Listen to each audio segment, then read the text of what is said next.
ቀናተኛ ግለሰቦች ብዙ ጊዜ አንተን ችላ የማለት ወይም የማንቋሸሽ ባህሪ ያሳያሉ። ይህ ማለት ምንም ዋጋ እንደሌለህ አድርገው ሊንቀሳቀሱ ይችላሉ። ከነሱ ጋር ለመነጋገር ወይም ለመግባባት የምታደርገውን ጥረት ችላ ይሉታል። እንዲሁም ያንተን አስፈላጊነት በማሰነስ ለነሱ ትኩረት ብቁ እንዳልሆንክ እንዲሰማህ በማድረግ ዝቅ ሊያደርጉህ ይሞክራሉ። እነዚህ ግለሰቦች ባልሰራኸው ነገር ሊቀጡህ ወይም በሌሎች ፊት ሊወቅሱህ እስከ መሞከር ሊሄድ ይችላሉ። ይህ ልክ ያለምንም ምክንያት መጥፎ እንድትመሰል ወይም የጥፋተኝነት ስሜት እንዲሰማህ እንደሚፈልጉ ነው። ይህ ባህሪ የሚመነጨው ለነሱ ከሚፈልጉት ትኩረትና ያንተን ተጽዕኖ ለማዳከም ካላቸው ፍላጎት ነው። አንተን ዝቅ በማድረግ እነሱ የበለጠ አስፈላጊ እንደሆኑ እንዲሰማቸው ይፈልጋሉ። አንድ ሰው ሲቀናብህና ሲመቀኝህ ልክ እንደሌለህ ሊቆጥሩህ ወይም ምንም ዋጋ እንደሌለህ እንዲሰማህ ሊያደርጉ ይችላሉ። ተግባራቸው የሚመራው በራሳቸው አለመተማመን ኢንሴኪዩሪቲዝ እና ያንተን ዋጋ በመቀነስ የራሳቸውን እኔነት ለማሳደግ ካላቸው ፍላጎት ነው። እነዚህን ባህሪያት መለየት አስፈላጊ ነው። ይህም ራስህን ከአሉታዊ ተጽዕኖቻቸው ለመጠበቅ ይረዳሃል። ቀናተኛ ሰው ብዙውን ጊዜ ምስጢራዊነትንና ክትትልን ያዘወትራል። ግንኙነታችሁ ውስን ቢሆንም እንኳ ቀናተኛ ግለሰቦች ስለ ሕይወትህና ስለ እንቅስቃሴህ እንግዳ የሆነ ዕውቀት ያላቸው ይመስላሉ። ልትገኝባቸው የምትፈልጋቸውን ማህበራዊ ስብሰባዎች ወይም ኩነቶች መረጃ ይደብቁብሃል። ሆን ብለው ከዕውቀት ውጭ ያደርጉሃል። የእነሱ ስውር ክትትል በውስጣቸው ያለውን ቅናትና ምቀኝነት ያሳያል። ያንተን የማህበራዊ ሚዲያ ገጾች ሊከታተሉ ወይም በጋራ የሚያውቋቸው ሰዎች አማካኝነት ስላለህበት ቦታ ሊጠይቁ ይችላሉ። ይህ ባህሪ የሚመንጨው ቁጥጥርን ለመጠበቅ እና አንተ በማንኛውም መንገድ እንዳትበልጣቸው ለማረጋገጥ ካላቸው ፍላጎት ነው። የእነሱ ምስጢራዊነት ሁል ጊዜ እንደምትታዘብ ወይም እንደምትፈረድብህ እንዲሰማህ በማድረግ ምቾት ሊነሳህ ይችላል። ተግባራቸው የሚመነጨው ከራሳቸው አለመተማመን እና በአንተ ስኬት ወይም ደስታ የመሸፈን ፍርሃት መሆኑ መረዳት ወሳኝ ነው። ቀናተኛው ግለሰብ ያንተን ድርጊቶችና ውሳኔዎችን ለመቆጣጠር በመሞከር ከመጠን በላይ ሊጣበቅብህ ይችላል። ባህሪያቸው የሚመነጨው ጥልቅ ከሆነ ያለመተማመን ስሜትና የበላይነትን ለማሳየት ካለ ፍላጎት ነው። ያንተ ስኬት ወይም ነፃነት የእነሱን ቦታ እንደሚያሰጋ በመፍራት አንተን በቅርብ ለማቆየት ሁኔታዎችን ሊያመቻቹ ይችላሉ። ይህ ረቂቅ በሆኑ መንገዶች ሊገለጽ ይችላል። ለምሳሌ ከእነሱ ጋር ጊዜ እንድታሳልፍ የጥፋተኝነት ስሜት በመፍጠር ወይም ግቦችህን በመከተልህ ጥፋተኛ እንደሆንክ እንዲሰማህ በማድረግ። የእነሱ ከመጠን በላይ መጣበቅ ሊያፍንህ ይችላል። ይህም ወሰን ባውንደሪስ ለመጠበቅ ወይም የራስህን ፍላጎት ለመከተል አስቸጋሪ ያደርገዋል። ቁጥጥርን ለመጠበቅ ያንተን አለመተማመኖችን በመጠቀም ስሜታዊ የማጭበርበር ዘዴዎችን ሊጠቀሙ ይችላሉ። ቅናት ባለበት ቦታ ዕውቅና ይጠፋል። በምቀኝነት የተሞሉ ግለሰቦች ያንተን ስኬቶች ወይም በሕይወት ያሉ አዎንታዊ ገጽታዎችን ለመቀበል ፈቃደኛ አይደሉም። ስኬቶችን ያቃልላሉ። ስኬታማ የሆንክባቸውን ታላላቅ ምዕራፎች አያከብሩም እና ለድጋፍ ማጣት አስተዋጽኦ ያደርጋሉ። ስኬቶችን ዕውቅና ከመስጠት ይልቅ በቸልተኝነት ምላሽ ይሰጣሉ ወይም ያሳካውን ለማዳከም ይሞክራሉ። ይህ የዕውቅና ማጣት የሚመነጨው ከራሳቸው አለመተማመንና በአንተ ስኬት የመሸፈን ፍርሃት ነው። አንተን የማሳነስ ጥረታቸው በሌሎች ፊት ያንተን ጥረት እስከ ማሳነስ ይደርሳል። ይህም የአሉታዊነት ዑደትን ይቀጥላል። ያንተን ስኬቶች ዕውቅና ለመስጠት አሻፈረኝ በማለት በገዛ ጥልቅ አለመተማመናቸው ላይ የተመሰረተ የሐሰት የበላይነት ስሜትን ይጠብቃሉ። በመንፈሳዊ ንቃት ጉዞህ ወቅት ይህንን ዘይቤ መለየት አዎንታዊ አስተሳሰብን ለመጠበቅ እና የራስን ዋጋ ለመጠበቅ አስፈላጊ ነው። ስኬትህ የማንቋሸሻ ኢላማ ይሆናል። ስኬቶችህን ከማክበር ይልቅ ቀናተኛ ግለሰቦች የማያቋርጥ ትችትና ማዳከም ላይ ሊሰማሩ ይችላሉ። ያሳካኸውን ነገር እንደ ተራ ነገር ሊቆጥሩት ወይም ጠንክሮ ከመስራትና ከችሎታ ይልቅ በዕድል እንደመጣ አድርገው ሊገልጹት ይችላሉ። ያንተን ስኬት ማንቋሸሻቸው የሚመነጨው ካለባቸው ያለመተማመን ስሜት እና በራስ መተማመንህን ለማዳከም ካላቸው ፍላጎት ነው። ስኬቶችህን በማሳነስ የገዛ እኔነታቸውን ኢጎ ለማጠናከርና የበላይነትን ስሜትን ለመጠበቅ ይሞክራሉ። ይህ ባህሪ ረቂቅ ሊሆን ይችላል። በጊዜ ሂደት በራስ መተማመንህን በሚሸርሸሩ ስውር አስተያየቶች ወይም መርዛማ ሙገሳዎች ባክሃንድድ ኮምፕሊመንትስ ሊገለጽ ይችላል። የማያቋርጥ ማንቋሸሻቸው በራስ መተማመንህን ሊያጠፋውና ዋጋህን እንድትጠራጠር ሊያደርግህ ይችላል። ሰዎች በስህተቶችህ ላይ ሲደሰቱ ይህ የምቀኝነትና የቅናት ምልክት ሊሆን ይችላል። ድጋፍ ወይም መረዳትን ከመስጠት ይልቅ ቀናተኛ ግለሰቦች ያንተን ውድቀቶችን ለማጉላት ማንኛውንም አጋጣሚ ይጠቀማሉ። በትንሽ ስህተህ ወይም ኪሳራህ ላይ ነግረህ ነበር ለማለት ቸኩለው ሊገኙ ይችላሉ። የእነሱ ማፌዝ የሚጀምረው ራሳቸውን በበላይነት ለማረጋገጥና አንተን ወደ ታች ለማውረድ ካላቸው ፍላጎት ነው። በስህተቶችህ ላይ በመደሰት የገዛ እኔነታቸውን ለማሳደግ እና ያንተ የበላይ እንደሆኑ ለማሳየት ይፈልጋሉ።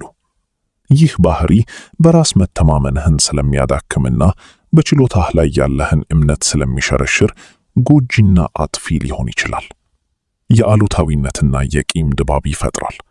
ይህም አዎንታዊ ግንኙነቶችን ለመጠበቅ አስቸጋሪ ያደርገዋል። በመንፈሳዊ ንቃት ጉዞህ ወቅት ይህንን ዘይቤ መለየት ለራስህ ያለህን ግምትና የአእምሮ ደህንነት ለመጠበቅ አስፈላጊ ነው። በውድቀትህ ላይ ከሚሳለቁ ይልቅ ገንቢ ትችት በሚሰጡ ደጋፊ ግለሰቦች ራስን መከበብ በእድገትህ ላይ ትኩረት እንድታደርግ ይረዳሃል።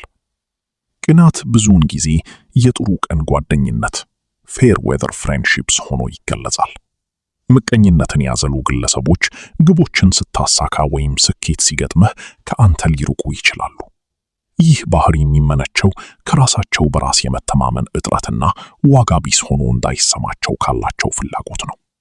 ስኬቶችህን ከማክበር ይልቅ ያንተ ስኬት የነሱን ብቃት ማጣት ያጎላል ብለው በመስጋት ድጋፋቸውን ያነሳሉ።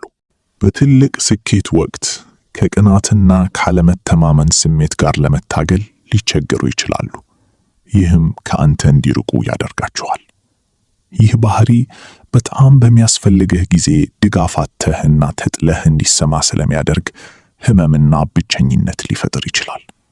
እነዚህን የጥሩ ቀን ጓደኞች ለይቶ ማወቅና በእውነት ስኬትህን በሚያከብሩ ግለሰቦች ራስን መከበብ አስፈላጊ ነው። በእምነት፣ በጋራ መከባበር እና በእውነተኛ ድጋፍ ላይ የተገነቡ ግንኙነቶችን በማዳበር በመንፈሳዊ ንቃት ጉዞህ ወቅት የሚያንጽህ ጠንካራ የድጋፍ መረብ መፍጠር ትችላለህ። በምቀኝነት የተሞሉ ግለሰቦች ያንተን ጠንክሮ መስራትና ችሎታ ችላ በማለት እያንዳንዱን እንቅስቃሴህን በቋሚነት ሊተቹ ይችላሉ። የማያቋርጥ ምርመራቸው የሚመነጨው ስር ከሰደደ ያለመተማመን ስሜትና በራስ መተማመንህን ለማዳከም ካለ ፍላጎት ነው። ገንቢ አስተያየት ከመስጠት ይልቅ ትናንሽ ነገሮችን እየለቀሙ ይተቻሉ።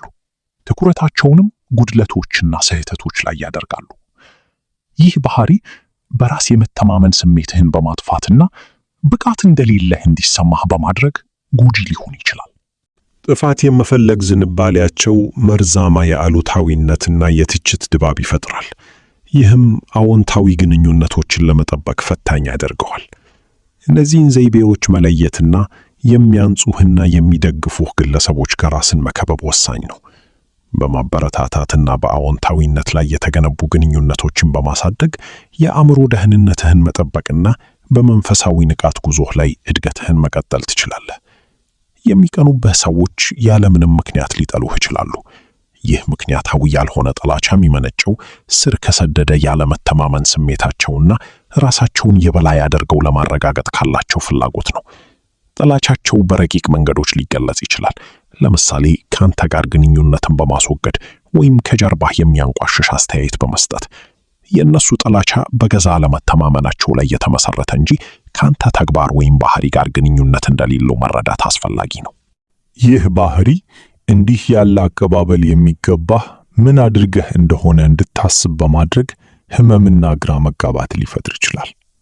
ሆኖም የእነሱ ጥላቻ ከገዛ ችግሮቻቸው የሚመነጭ መሆኑን መረዳት በመንፈሳዊ ንቃት ጉዞህ ወቅት ለራስህ ያለህን ግምትና ስሜታዊ ደህንነት ለመጠበቅ ይረዳሃል። ቅናትን በጥንቃቄና በጥበብ መያዝ ወሳኝ ነው። የውስጥ ሰላምህንና ትኩረትህን ለመጠበቅ ከቀናተኛ ግለሰቦች ጋር ግጭትን ችላ ማለትና ማስወገድ አስፈላጊ ነው። በግጭት ውስጥ መሳተፍ አሉታዊነትን ያባባሳል፣ እንዲሁም ከመንፈሳዊ እድገትህ ትኩረትህን ይከፋፍላል። ከምቀኛ ግለሰቦች ጋር የሚደረጉ ግጭቶች ብዙውን ጊዜ ወደማያስፈልጉ ውጥረትና አለመጋባት ይመራሉ። በእነሱ ቅናት ውስጥ ከመተለፍ ይልቅ ለገዛ ደህንነትህና ለመንፈሳዊ እድገትህ ቅድሚያ ስጥ። ጉዞህ ስለ ራስህ ግኝትና ውስጣዊ ለውጥ እንጂ ራስህን ለሌሎች ስለማረጋገጥ እንዳልሆነ አስታውስ። ከቀናተኛ ግለሰቦች ጋር የሚደረጉ ግጭቶችን ችላ ማለትና ንትርክን በማስወገድ ኃይልህን የበለጠ ትርጉም ላላቸው ነገሮች ትቆጥባለህ። በቅናት ፊት እንኳን አዋንታዊነትንና ርኅራኄን በማሰራጨት ላይ አተኩር።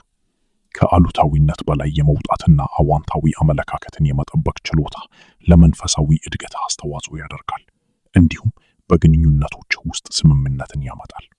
የተመረጡት ከሌሎች ጥላቻ ቢገጥማቸው አያስገርምም። የነሱ ልዩ ባህሪያትና ችሎታዎች ለቅናትና ለቂም ኢላማ ሊያደርጓቸው ይችላሉ። አንዳንድ ሰዎች በተመረጡት ላይ የጥላቻ ስሜት ሊያድርባቸው ይችላል፣ ምክንያቱም እነሱ በጨለማ በተሞላ ዓለም ውስጥ የብርሃንና የአዎንታዊነት ተምሳሌት ናቸው። የተመረጡት ብዙውን ጊዜ ሌሎች የሚመኙትን ነገር ግን ማሳካት የማይችሉትን ባህሪያት ይዘዋል። ይህ ልዩነት ብቁ ያለመሆንና የቅናት ስሜትን ሊቀሰቅሳት ይችላል።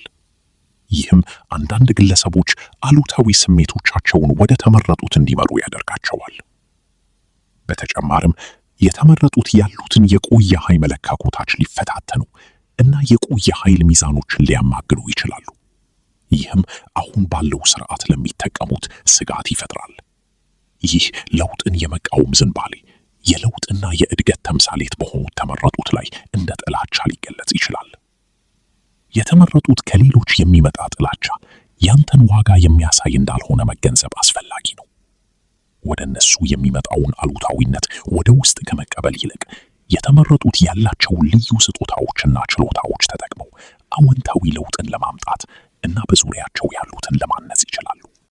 በመንፈሳዊ ንቃት ጉዞህ ወቅት ቅናትንና ምቀኝነትን መምራት ፈታኝ ሊሆን ይችላል። ነገር ግን ንቁ መሆንና ራስን ማወቅ አስፈላጊ ነው።